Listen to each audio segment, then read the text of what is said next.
இந்த வீடியோவில் நம்ம எதை பற்றி பார்க்க போகிறோம்னா யூசர் எக்ஸ்பீரியன்ஸ் அப்படின்னா என்ன அப்படின்றத ரொம்ப டீட்டெயில்டாக பொறுமையாக நம்ம பார்க்க போகிறோம். இந்த எக்ஸ்பீரியன்ஸ் அப்படின்னா என்ன, அனுபவம் அப்படின்னு நம்ம எடுத்துக்கலாம். ஒருத்தருக்கு என்ன அனுபவம் இருக்குது, என்ன அனுபவம் கிடைச்சிருக்கு, என்ன அனுபவத்தை ஃபீல் பண்ணியிருக்காங்க அப்படிங்கிறத தான் நம்ம என்ன சொல்லுவோம், இங்கிலீஷில் எக்ஸ்பீரியன்ஸ் அப்படின்னு சொல்லுவோம். எக்ஸ்பீரியன்ஸ் எப்படியா வேணா இருக்கலாம். ஒருத்தர் ஒரு ட்ரெக்கிங் போகிறாங்க, ட்ரெக்கிங்கில் அவங்க இந்த இந்த அளவுக்கு நம்ம ஹைட்டுக்கு ஏறணும் அப்படின்னு நினச்சி ஒரு மவுண்டனுக்கு ட்ரெக்கிங் போகிறாங்கன்னா அந்த இடத்துல அவங்க அதை அச்சீவ் பண்ணிட்டாங்கன்னா ஒரு ஹாப்பியான ஒரு எக்ஸ்பீரியன்ஸோட ரிட்டர்ன் வருவாங்க. இப்போ இங்கே ஒரு ஜேர்னி நடக்குது. இப்போ இது யாரோ ஒருத்தர் நினைக்கிறாரு, நான் ஜஸ்ட் ஒரு பைக் எடுத்துட்டு நான் இன்னைக்கு தனியாக போகணும், எனக்கு லாங் ட்ரிப் போகணும் அப்படின்னு நினைக்கிறாரு. இப்போ அவர் அந்த பைக் எடுத்துட்டு இங்கே ஒரு இடத்துல இருந்து இன்னொரு இடத்துக்கு ட்ராவல் பண்ணி போறாரு. அவர் என்ன அச்சீவ் பண்றாரோ அது நடந்துச்சு அப்படின்னா அப்போ அவங்களுக்கு ஒரு ஹாப்பியான ஒரு எக்ஸ்பீரியன்ஸ் கிடைக்கும். இப்போ அதே மாதிரி ஒருத்தர் வண்டி எடுத்துட்டு போறாரு. ஆனா அவர் போறப்ப மழை பெய்ய ஆரம்பிச்சிருது. இவர்கிட்ட ரெயின் கோட் இல்ல, இவருக்கு ஃபேவரா எதுவுமே நடக்கல. அப்படிங்கிறப்போ அவரோட எக்ஸ்பீரியன்ஸ் அந்த இடத்துல பேடா இருக்கு. ஒண்ணு. ரெண்டாவது, அவர் போலாம் அப்படின்னு நினைக்கிறப்போ அவர் பைக் ரிப்பேரா கூட ஆகியிருக்கலாம். ஸோ இதனால என்ன நடக்குதுன்னா அவருக்கு தேவைப்படுற ஒரு எக்ஸ்பெக்டட் எக்ஸ்பீரியன்ஸ் அந்த இடத்துல கிடைக்காம போறப்போ ஸ்ட்ரெஸ் அண்ட் ஃப்ரஸ்ட்ரேஷன் கிரியேட் ஆகும். இதை ஒரு பேட் எக்ஸ்பீரியன்ஸ் அப்படின்னு நம்ம கன்சிடர் பண்ணலாம். ஸோ இதே மாதிரி தான் ஃபிசிக்கல் வேர்ல்டில் எக்ஸிஸ்ட் ஆகக்கூடிய எமோஷன்ஸும், ஃபிசிக்கல் வேர்ல்டில் எக்ஸிஸ்ட் ஆகக்கூடிய நிறைய விஷயங்கள்ஸும் டிஜிட்டல் வேர்ல்டுலேயும் எக்ஸிஸ்ட் ஆகும். ஸோ இப்போ அந்த டிஜிட்டல் வேர்ல்டில் எக்ஸிஸ்ட் ஆகக்கூடிய விஷயத்தை எல்லாத்தையுமே பிஃபோராக எப்படி அவாய்ட் பண்ணலாம், அந்த பிஃபோராக அவாய்ட் பண்ணி எப்படி ஒரு நல்ல அனுபவத்தை, ஒரு யூசர் எக்ஸ்பீரியன்ஸை ஒரு யூசருக்கு கொடுக்க முடியும் அப்படிங்கிற தாட் ப்ராசஸ்க்குள்ள ஆஸ் அ யூஐ யூஎக்ஸ் டிசைனராக இருந்து நம்ம எல்லாத்தையும் ரிசர்ச் பண்ணி அண்டர்ஸ்டாண்ட் பண்ணி எல்லா பாசிபிலிட்டிஸையும் அதை அனலைஸ் பண்ணி ஒரு யூசர் இன்டர்ஃபேஸை டிசைன் பண்ணுவோம்.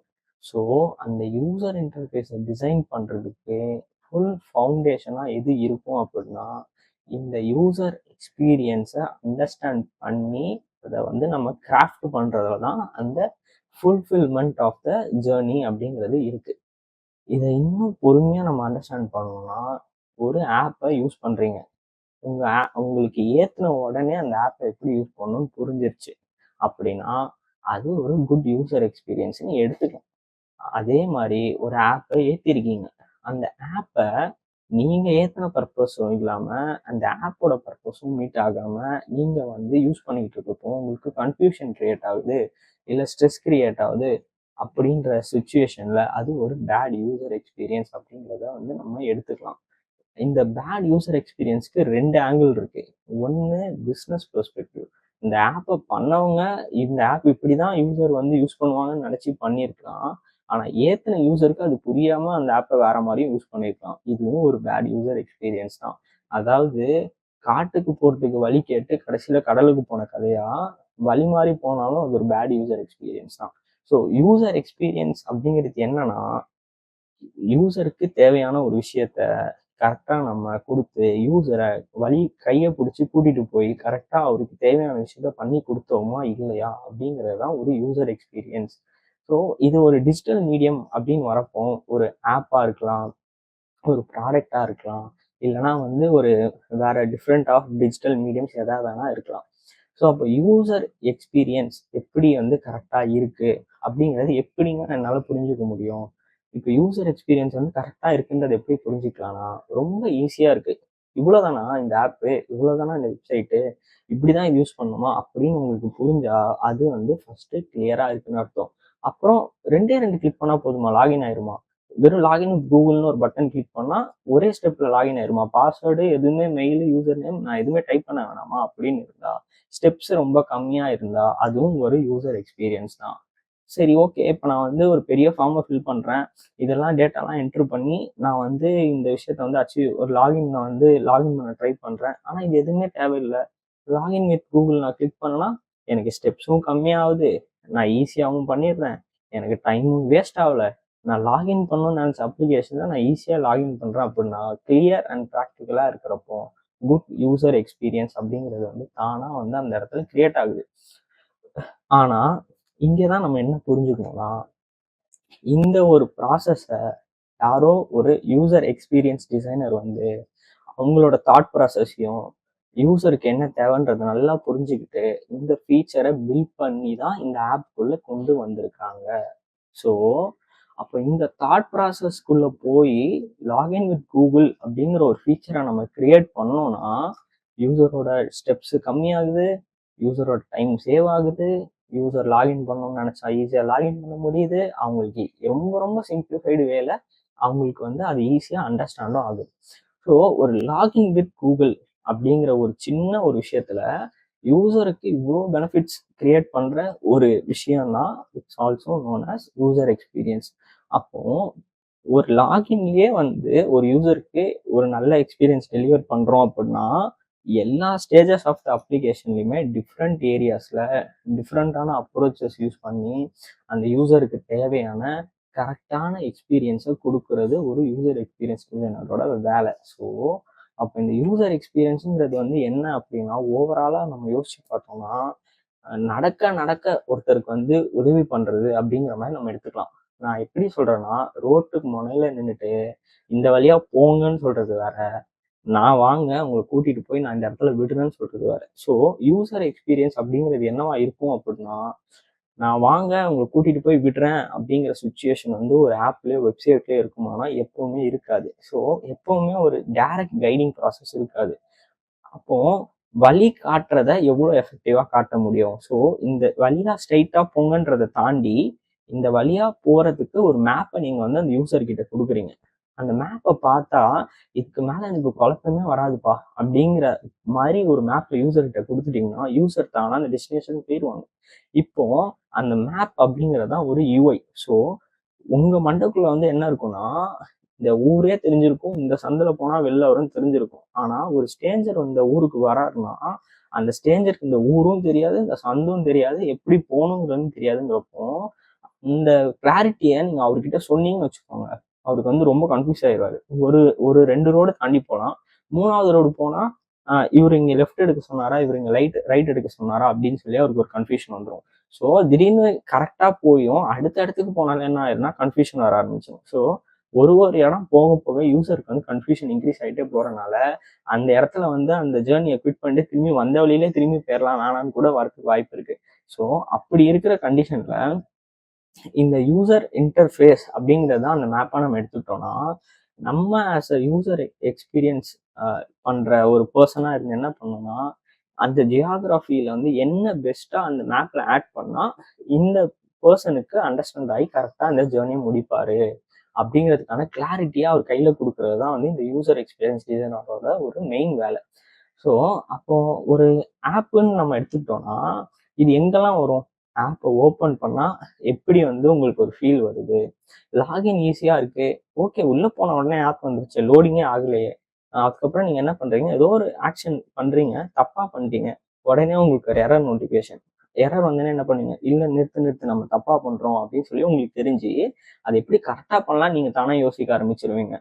ஓகே இந்த ஆக்ஷன் நான் பண்ணிட்டேன்ப்பா, என்ன நடக்கும், அப்போ ஒரு டாஸ்க் கம்ப்ளீட் ஆயிருக்கு அப்படின்னு நீங்க யூசருக்கு சொல்றது மூலயமா சரி ஓகே இந்த ஆப்பை நான் ஏற்றுனதுக்கு இதுதான் பண்ண முடியும், அதை நான் பண்ணிட்டேன் அப்படின்னு சொல்லி ஒரு அண்டர்ஸ்டாண்டிங்க்கு யூசருக்கு வந்து வந்துருவாங்க. ஸோ யூசர் எக்ஸ்பீரியன்ஸ் அப்படிங்கிறது வந்து ஒரு இன்டைரக்ட் வே ஆஃப் கம்யூனிகேஷன் அப்படின்னு நம்ம வந்து சொல்லலாம். ஏன்னா டைரக்ட் வே ஆஃப் கம்யூனிகேஷன் வந்து என்னன்னா யூஐ தான். ஸோ இன்டராக்ட் பண்றப்போ யூஐ தான் ஃபர்ஸ்ட் இருக்கும், யூஎக்ஸ் வந்து பேக்ரவுண்ட்ல தான் இருக்கும். அந்த பேக்ரவுண்ட்ல இருக்கு அப்படிங்கிறது எவ்வளோக்கு எவ்வளோ ஸ்ட்ராங்கா இருக்கோ அது வந்து யூஐல அதே மாதிரி ரிஃப்ளெக்ட் ஆகிறத பொறுத்து தான், இது ரெண்டுமே சிங்க்ரனைஸாக ஒர்க் பண்ணுறதை பொறுத்து தான் அந்த எக்ஸ்பீரியன்ஸ் அப்படிங்கிறது வந்து பில்ட் ஆகும். நான் வந்து யூஎக்ஸ் வந்து நான் நல்லா பண்ணுவேன், எனக்கு யூஐ பண்ண தெரியாது அப்படின்னா ஸோ அங்கே வந்து ஆப்வியஸாக வந்து அது ஒரு மிஸ்மேட்ச் தான். அதே மாதிரி நான் யூஐ ரொம்ப நல்லா பண்ணுவேன்ப்பா, இந்த மாதிரி யூஐ பண்ண யாருமே கிடையாது அப்படின்னு நீங்கள் நினச்சாலும் யூசர் எக்ஸ்பீரியன்ஸ் பற்றி உங்களுக்கு தெரியலன்னா அதுவுமே வந்து சிங்க் ஆகாது. ஸோ அதுவுமே வந்து ஒரு ஃபெயிலியர் தான். ஸோ இது வந்து ஒரு 50-50 இருக்கக்கூடிய ஒரு விஷயம் தான். இப்போ இந்த யூஎக்ஸோட மெயின் ஜாப், மெயின் கோல் அப்படின்னு நம்ம எதை எடுத்துக்கலாம் யூசருக்கு? அப்போ வந்து இந்த யூசர் எக்ஸ்பீரியன்ஸ் மூலமா நம்ம என்ன பண்ண வரோம் அப்படின்னா அந்த யூசரோட பிரெயின்ல இருக்கிற ஸ்ட்ரெஸ்ஸை வந்து நம்ம கம்மி பண்ண ட்ரை பண்றோம்.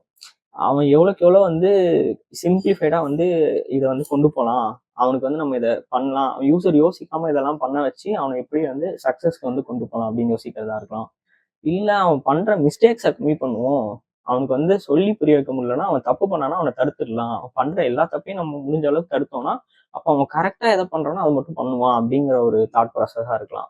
இல்ல சரி ஓகே, நான் வந்து உனக்கு ஒரு இதை நீ அச்சீவ் பண்ணணும்னு நீ நினைக்கிற இந்த ஆப்ல, இதை அச்சீவ் பண்றதுக்கு உனக்கு நான் கரெக்டான வழியை சொல்லித்தரேன், இதை அச்சீவ் பண்ணு அப்படின்னு யூஸரை கைட் பண்ணி கொண்டு போறதா கூட இருக்கலாம். ஸோ இப்போ வந்து மெயினா நம்ம எப்படி புரிஞ்சுக்கணும்னா, யூசர் எக்ஸ்பீரியன்ஸ் அப்படிங்கிறது வந்து இந்த ஆப்பை யூஸ் பண்ண ஆரம்பிச்ச மொமெண்ட்ல இருந்து அந்த டாஸ்க்கை வந்து நம்ம கம்ப்ளீட் பண்ற, அந்த ஆப்ல நிறைய டாஸ்க் இருக்கலாம், நிறைய டிஃப்ரெண்ட் டைப் ஆஃப் திங்ஸ்லாம் பண்ண முடியும். ஒரு காமர்ஸ் எடுத்துக்கிட்டிங்கன்னா ஒரு ப்ராடக்ட் எக்ஸ்ப்ளோர் பண்றதா இருக்கலாம், இல்லை கார்ட்ல ஆட் பண்ணி பை பண்றதா இருக்கலாம், இல்லைன்னா ஒருத்தவங்களுக்கு ஷேர் பண்றதா இருக்கலாம். டிஃப்ரெண்டான டாஸ்க் இருக்கும், அது அப்ளிகேஷன் பொறுத்து மாறும்.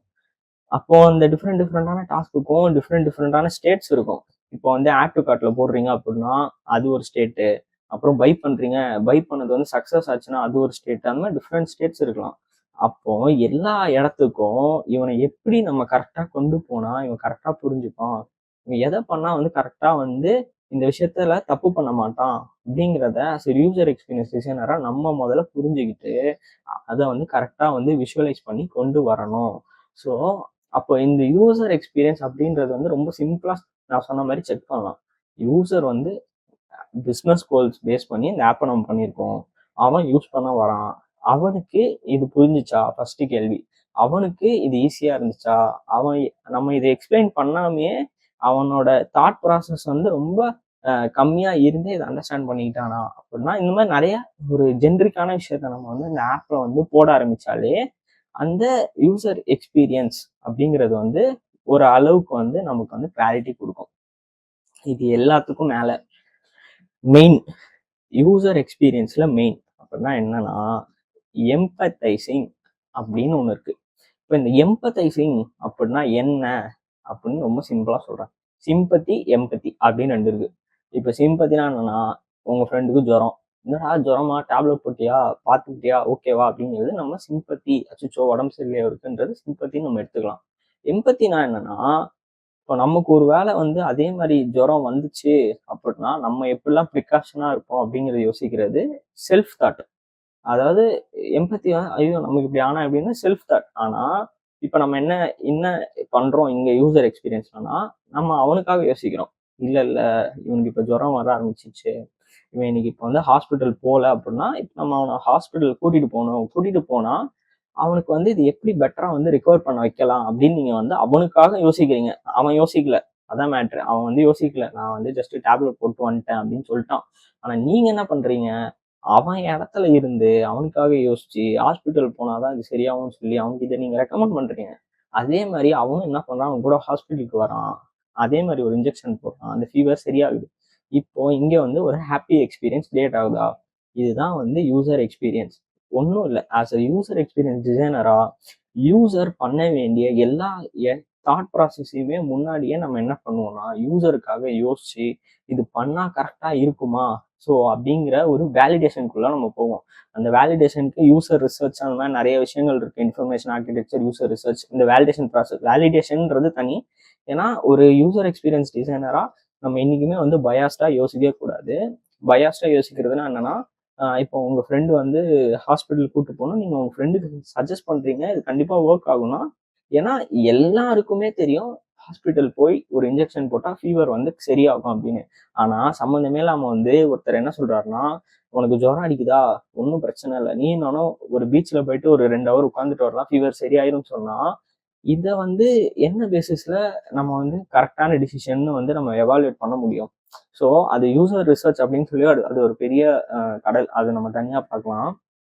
ஆனா கோர் ஐடியா என்ன இந்த யூசர் எக்ஸ்பீரியன்ஸ் அப்படின்னா, ஒரு யூசரோட இடத்துல இருந்து நம்ம அந்த யூசர் இதை பண்ணா எப்படி இதை கரெக்டா பண்ணியிருப்பாங்க அப்படின்னு சொல்லி நம்ம யோசிக்கிற ஒரு சிம்பிளான ஒரு இன்டர் ரிலேட்டட் தாட் ப்ராசஸ் தான் வந்து இந்த யூசர் எக்ஸ்பீரியன்ஸ். ஸோ இதுக்கு ஒரு ரியல் எக்ஸாம்பிளோட நம்ம வந்து இதை வந்து பார்க்கலாம்.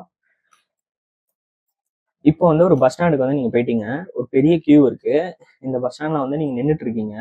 இந்த பஸ் ஸ்டாண்ட்ல நீங்க நிக்கிறப்போ உங்களுக்கு என்னென்ன தெரியும் அப்படின்னா அவுட்கம்ஸ் தெரியும். நீங்க எவ்வளவு நேரம் நின்னாலும் ஏதோ ஒரு பஸ் வரப்போது ஒண்ணு. ரெண்டாவது, இந்த லைன்ல தாண்டி நான் வந்து எப்போ நான் வந்து பஸ்ல ஏறுவேன் அப்படிங்கிறது உங்களுக்கு தெரியாது. மூணாவது, இந்த பஸ் எல்லாம் வந்துருச்சு, லைனும் மூவ் ஆகுது. ஆனா உங்களுக்கு சீட் இருக்குமா சீட் இருக்காதுன்றது உங்களுக்கு தெரியாது. ஸோ ஒரு வெயிட்டிங் டைம் இருக்கு. ஆனா அவுட்கம் என்ன அப்படிங்கிறது வந்து உங்களுக்கு இன்னும் கிளியரா தெரியலன்னா உங்களுக்கு அங்க என்ன ஆகும்? ஃப்ரஸ்ட்ரேஷன் கிரியேட் ஆகும். ஸோ ஃப்ரஸ்ட்ரேஷன் ஏன் கிரியேட் ஆகுதுன்னா, இது வந்து எப்படின்னா ஒரு ப்ராக்டிக்கல் ஒரு எக்ஸிஸ்டிங் திங்கு. அதுக்கான அவுட்கம் உங்களுக்கு தெரியல. ஆனா நீங்க அதை எக்ஸ்பீரியன்ஸ் பண்ணிட்டு இருக்கீங்க. சேம் இதே பிஹேவியர் வந்து உங்களால ஒரு ஆப்போட லோடிங்ல வந்து பார்க்க முடியும். இப்போ ஒரு ஆப் லோட் ஆயிட்டு இருக்கு. ரொம்ப நேரமா சுத்திட்டே இருக்கு. ஆனா என்ன வரப்போகுதுன்னே தெரியல அப்படின்னா உங்களுக்கு சேம் ஃப்ரஸ்ட்ரேஷன் தான் கிரியேட் ஆகும். இது என்ன இது?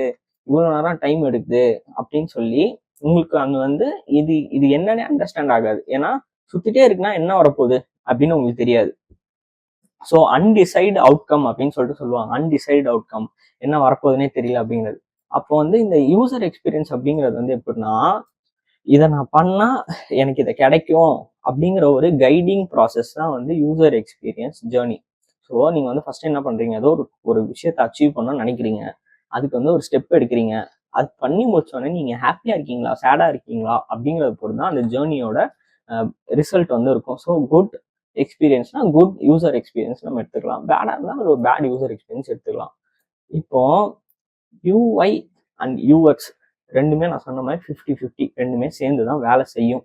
வேலை செஞ்சு தான் ஆகணும். இது தனியா வேலை செய்யும், அது தனியா வேலை செய்யும் அப்படின்னா அப்படி செய்யறதுக்கான வாய்ப்புகள் கிடையாது. ஒரு பட்டன் இருக்கு அப்படின்னா இந்த பட்டன் ப்ரெஸ் பண்ணா உங்களுக்கு என்ன நடக்கும் அப்படிங்கிற ஒரு பை ரிசல்ட் தான் வந்து யூசர் எக்ஸ்பீரியன்ஸ். ஆனா இந்த பட்டன் அப்படிங்கிறது ஒரு ட்ரிகர் பாயிண்டா இருக்கிறது வந்து எங்க இருக்கு? யூஐல தான் இருக்கு. ஸோ உங்களுக்கு ஒரு ஆக்ஷனுக்கு ட்ரிகரே இல்லாம உங்களால ஒரு எக்ஸ்பீரியன்ஸை கொடுக்க முடியாது. அதுதான் வந்து நம்ம பார்த்த login page example. Login with கூகுள்னு ஒரு பட்டன் இருக்குன்னா சிம்பிளா லாகின் பண்ணிட்டு உள்ள போக முடியுங்கிற எக்ஸ்பீரியன்ஸ் இந்த யூஐல இந்த பட்டன் இருந்தால் தான். So UI have to be synced with UX. இல்லைன்னா வந்து இது வந்து ஃப்ளாப் தான். ஸ்ட்ரெயிட் ஃபார்வர்டா சொன்னா இது வந்து ஒரு ஃப்ளாப் தான். ஸோ அப்போ யூசர் எக்ஸ்பீரியன்ஸ் இந்த யூசர் ஜேர்னில ஃபீல் பண்ற எல்லாமே யூசர் எக்ஸ்பீரியன்ஸ்னு நம்ம வந்து கன்சிடர் பண்ணலாம். நான் சொன்ன மாதிரி ஒருத்தர் வண்டி ஓட்டிட்டு போயிருக்கலாம், ஒருத்தருக்கு மழை பெஞ்சிருக்கலாம், ஒருத்தர் வந்து அவர் பிளான் பண்ண டெஸ்டினேஷன் போயிருக்கலாம், இல்லைன்னா ஒருத்தர் போட்ல போயிருக்கலாம். போட்ல போறப்போ வந்து அவர் என்ன டெஸ்டினேஷன் போகணும்னு நினைக்கிறோம் அதை ரீச் பண்ணிருக்கலாம். சில பேருக்கு போட்டே ஆனாமையும் போயிருக்கலாம். ஸோ இந்த ஜேர்னி இந்த இடத்துல நம்ம ஒரு விஷயத்த ஒரு டாஸ்க் எடுக்கிறோம். அந்த டாஸ்க் எப்படி போகுது, அந்த டாஸ்க் எப்படி முடியுது அப்படிங்கிறத பேஸ் பண்ணி தான் இந்த ஃபுல் யூசர் எக்ஸ்பீரியன்ஸ் அப்படிங்கிறது வந்து இருக்கு. அதையும் தாண்டி நம்ம வந்து இந்த வீடியோ வந்து ஒரு ப்ராக்டிக்கல் எக்ஸாம்பிள் வீடியோ தான். நான் like actual theoretical user experience அப்படின்னா என்ன அப்படிங்கிறத வந்து நம்ம அப்கமிங் வீடியோஸ்ல பார்க்கலாம். இப்போ வந்து நான் என்ன இந்த வீடியோல சொல்ல வந்திருக்கேன் அப்படின்னா ஒரு ரியல் ப்ராக்டிக்கல் எக்ஸாம்பிள். இந்த டேர்ம் வெறும் இந்த ஃபர்ஸ்ட் யூசர் எக்ஸ்பீரியன்ஸ் அப்படிங்கிற அந்த இந்த வார்த்தை என்ன அப்படிங்கிறத நீங்க வந்து ஒரு ஃபவுண்டேஷன் லெவல் அண்டர்ஸ்டாண்டிங் வேணும் அப்படிங்கிறதுக்காக சொல்லியிருக்கேன். Theoretical way of learning user experience அப்படிங்கிறது வந்து டீப் டவுனா நம்ம வந்து அப்கமிங் வீடியோஸ்ல வந்து நம்ம ரொம்ப கிளியரா வந்து பார்க்கலாம்.